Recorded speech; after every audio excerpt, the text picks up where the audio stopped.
Hoosiers gathered at the Statehouse this week to protest bills targeting LGBTQ youth. Indiana Public Broadcasting's Lauren Chapman reports none of the nearly 24 bills identified have received hearings yet, but activists are worried. LGBTQ activists and advocates are concerned about a wide variety of bills this session, but several bills that would ban gender-affirming care for transgender youth rise to the top of many of their concerns. Zoe O'Hallen-Byrne is the director of engagement for Indiana Youth Group. Indiana ranks second worst for youth suicide in the country, and she says these bills could make it worse. We've got these really bad statistics of what happens when youth are not being supported.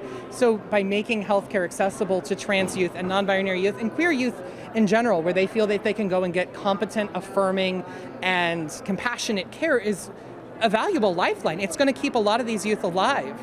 Katie Blair is the ACLU of Indiana's Director of Advocacy and Public Policy. She says the ACLU has gathered activists and advocates for the last 4 years, but this year is even more important.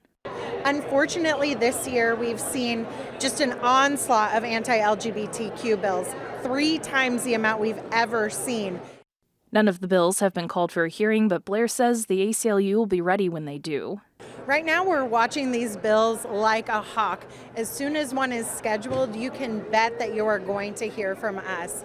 And there was a huge crowd out here today, and that crowd is just going to be bigger and badder when those bills come up for a hearing. For Indiana Public Broadcasting, I'm Lauren Chapman. There are nearly 24 bills the ACLU of Indiana has identified as anti-LGBTQ.